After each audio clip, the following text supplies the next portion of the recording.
Alright, so in this video I want to go over the Maya hotkeys.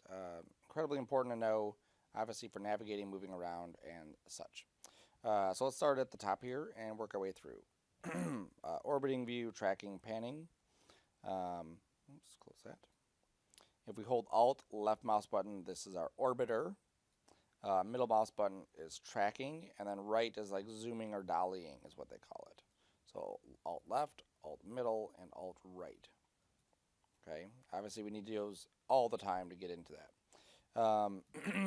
The other one that's next on the list is going to our last view. So if we accidentally zoom in, move somewhere we didn't want to move, we can't just undo. It won't undo. We'll get an error down at the bottom. We can use the left bracket though to go back in views, and the right bracket to go forward views. And that's how you can undo your view to see like where exactly you were at. Framing objects. So if I have an item here,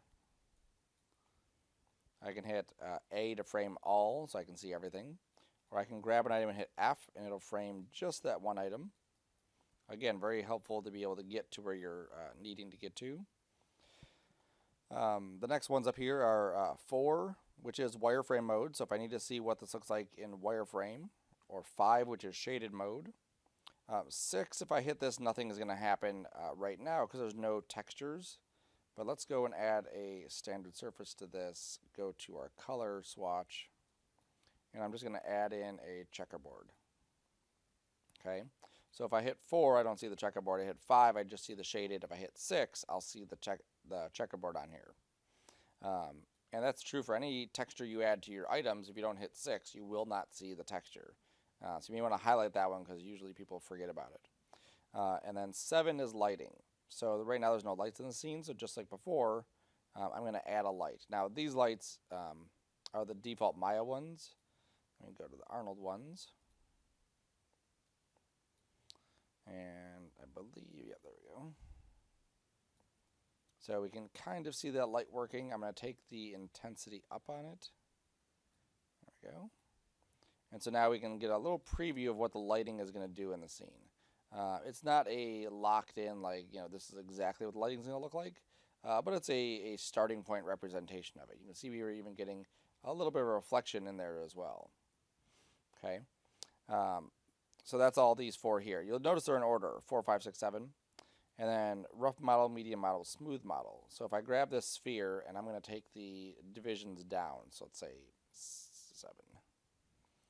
Or yeah, it's fine. So right now it's a very rough mode. So this is basically if I hit 1 on the keyboard, that's what mode we're in.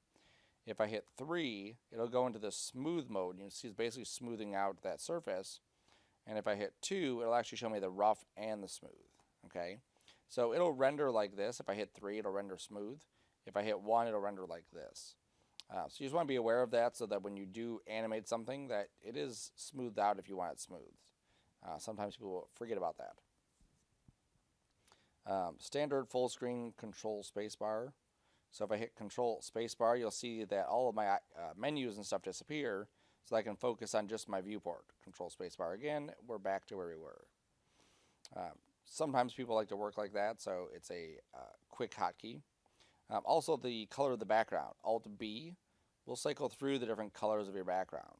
There's ways you can customize all of your stuff here by going to preferences and color settings. But for now, that's really all you really need to worry about for color settings or backgrounds. And then jumping in and out of your view is tapping the spacebar. So if you tap the spacebar, you can jump to the top view, the side view, the perspective view. If you hold the spacebar down and hold right here in the middle, you can also switch views that way. So it's not on the list, but that's a definite easy way to get to those other views.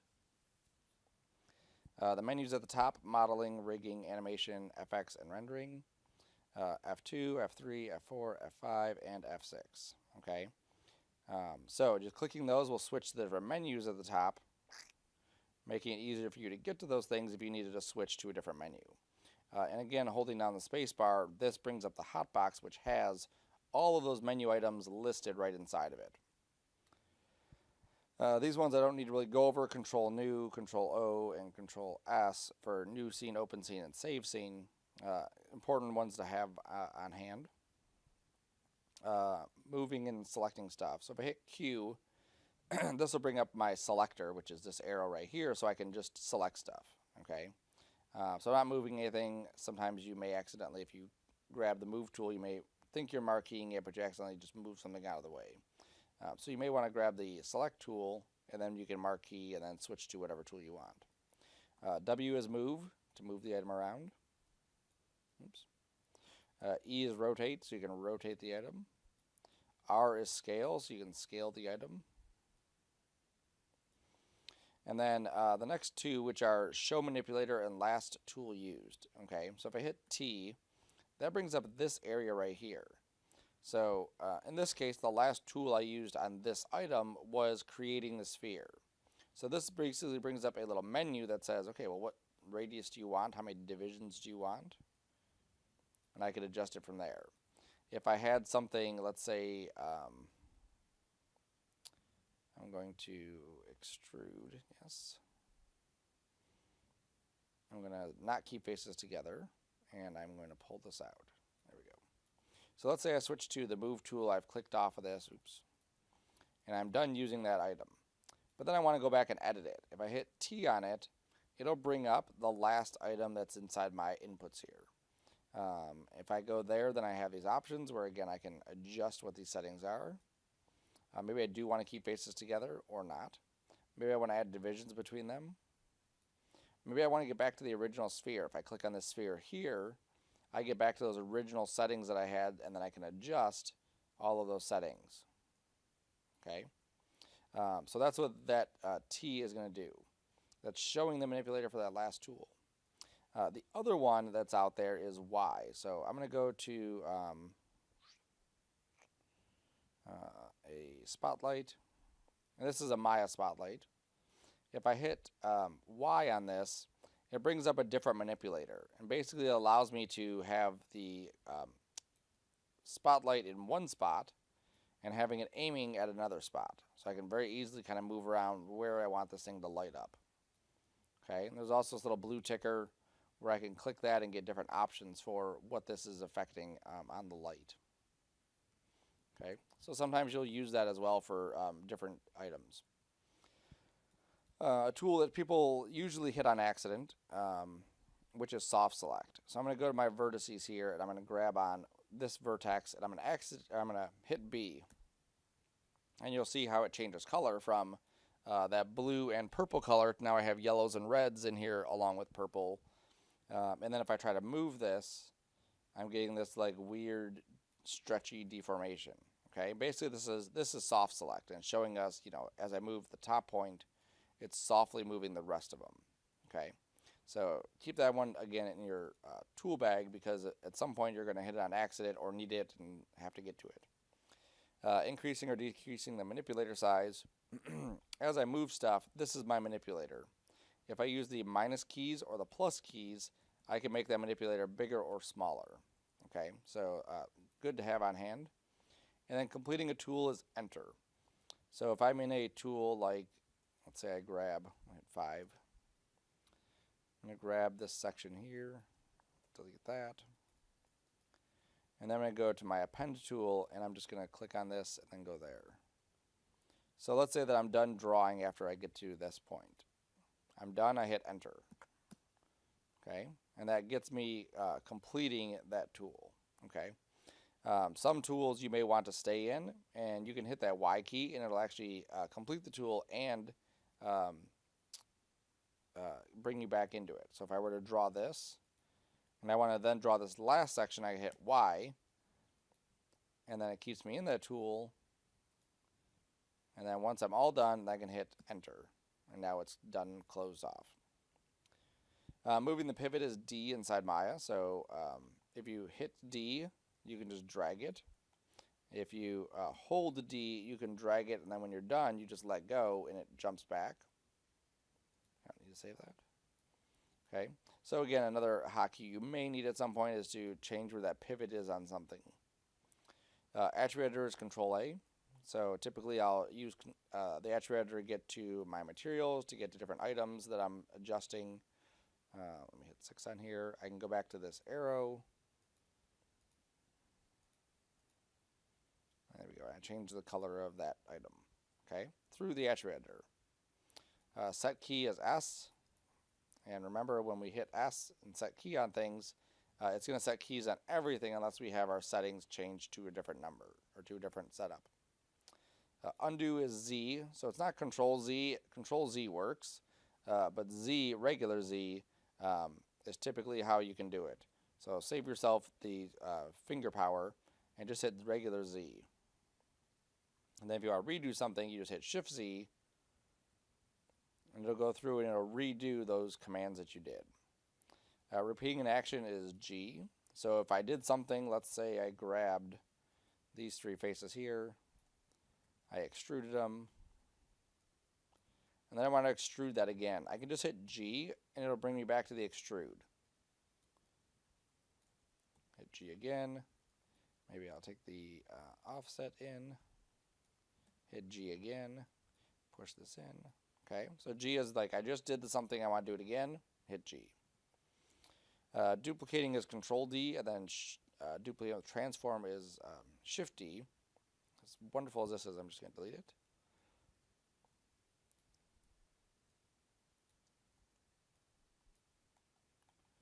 So let's say I have an item here like so, and I want to duplicate it. I can just hit Control D, and then I have a copy of it, and then I can just scoot it over. Now if I hit Shift D, what Shift D will do is it'll remember what it just did. Like you duplicated it and you moved it this way, and then Shift D, Shift D, Shift D will just keep duplicating it the same amount. It's kind of like step and repeat inside of Illustrator. Now what's neat about this is I could duplicate it, scoot it up, scoot it over, maybe give it a little bit of rotation, and then hit Shift D again, and you'll see how I'm able to make this like spirally type pattern. Okay, so pretty easy, just using Control D for the first one, and then Shift D for all the other ones. Grouping is Control G. So here's my stairway. I want to group everything, so I'm going to grab it and hit Control G. That puts it inside of a group. And then let's say that I forgot one. Okay, so let's say I forgot to put this grouping of ones inside here. Instead of me grabbing everything again and grouping it again, what I can do is I can grab those ones that aren't in there, then click the group, and then just hit P. And what P is going to do is basically parent these items to that group. And it'll put them inside there so that now they're all back together. Okay, so grouping is Control G, parenting is P, and then unparenting is Shift P. So let's say I want to grab these and take them out. I hit Shift P, and it'll pull them out of that group, so they're no longer part of that group. F8 is component mode, so if I hit F8, it brings me into component mode to select the components of the item, and I can move the components. I can choose what I have here, so instead of faces, let's say I want points. Grab the points, and then I can adjust where those points are at. Or I can grab edges, and then adjust where those edges are at. Okay. Get back out of that, you just hit F8 again. Now I'm out of it. And I can tell too, because in component mode you'll see the colors are different. Here they're typically going to be white and green. In component mode you're going to see they're blue and this like peachy color, okay, or purple depending on what you have selected. The next one is hide selected, Control H, and then show selected, Shift H. I don't want these, so I can Control H, hide them. If I want to bring them back, I grab them in here and hit Shift H, and it'll bring them back. Apparently I had some in here selected as well. Notice the color difference. These are a bit brighter. These are dimmer. And there's still one more right there. And then Maya actually added a new hotkey, which is just H. So you can use Control H to hide stuff, Shift H to bring stuff back, or you can use just regular H. And the benefit of it is Control H will deselect your stuff, whereas just regular H hides it but still shows the selection. Adding something to the shelf, Control Shift clicking. So every time you want something up here, you just hold Control Shift and you go to that item, and then it'll be listed. And then you can right click and delete it if you don't want it. Grow or shrink selection. Let's grab a different item here. Let's grab a sphere. So I have basically this shape, selected here, I want to grab the next ring out. Instead of me having to go through and grab the next ring out, and then grab the next ring out, and so on, I can grab basically this selection. Come on. And then use the shift greater than to grow that selection out, or shift less than to shrink that selection. Okay, so again, helpful things, helpful things. Artisan. This is brushes inside Maya, and I'm going to show it for the sculpt tool, but there really is a whole lot of different areas that would use the same kind of stuff. Go here. All right, so the first one is brush size. Hold B, left mouse button drag. So if I hold B and I left mouse button drag, I don't know where that went. There it is.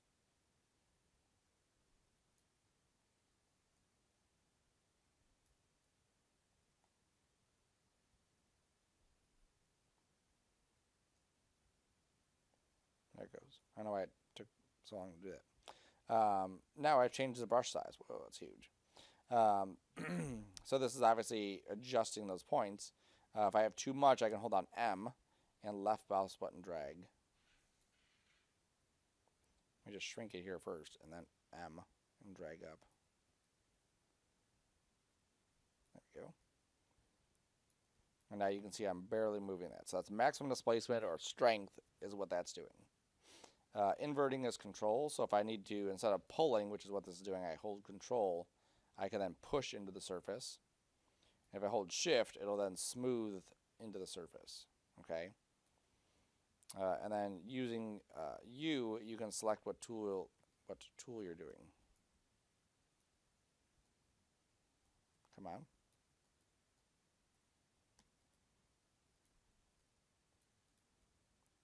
Doesn't want to play nice right now.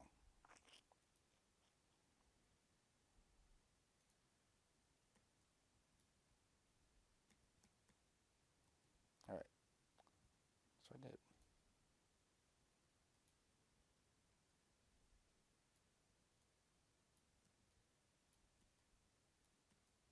All right. It's not playing nice on my screen, but that's what it should do. And it is possible that maybe my update got rid of it.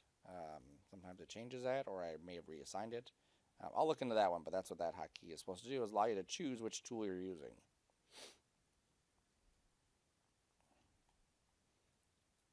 Yeah, I don't know, the right mouse button's working, but not that one. And then snapping. These are important ones too. Let's just delete that. Let's delete this group. Let's go to create cube. All right, so I want to move my pivot to the bottom of this. So I'm going to hold down D. If I just arbitrarily move this, it's not going to be lined up to anything. So if I hold down D and then hold down V and then grab this arrow, it'll actually snap to items that are nearby. So it's snapping to the bottom corner here, which should make it flat on the bottom. Then when I raise this up, so I'm going to hold down X and drag the top arrow. And so what I've just done here is I've snapped it to the point that's on the box, and then I've snapped it to the grid. Okay. So as I duplicate stuff, sometimes I will duplicate, hold down V, and then drag in a direction. You'll see how it's snapping right to that point. I could also hold down DV, let's say move this pivot right to the corner here. And I can hold down V and just drag it, and it'll snap right to it. Okay, so very easily we can snap to that. Or if I hold down X and drag, it'll snap to the grid. If I hold down C, this one works a little bit differently. I can't click and drag here because it won't snap to anything. I hold C, and then I middle mouse button drag where I want it to be. So right here, you can see now I can snap this right along this edge. Okay, so that's X, C, and V. And if you look at them, X looks like a grid intersection, C is curvy, and then V is pointy because it's pointed. And that's how easy way to remember those. They're also right next to each other on the keyboard. And then for rotation, if we arbitrarily rotate this, you'll see how it's just kind of like randomly 65 point whatever. If I hold down Shift and do it, it doesn't do anything. But if I hold down J, now it's actually going to snap in these increments. And that's what you want it to happen. That's what you want this to do, is snap rotation. Okay. So again, another hotkey is that transform J for transform, snap. Okay, so that covers all the hotkeys. Plenty of room on here to add other ones to your list, so don't be afraid to add more hotkeys that you find and start to use. And then definitely use these because that's the only way you're going to get faster at them is just keep using them over and over and over again.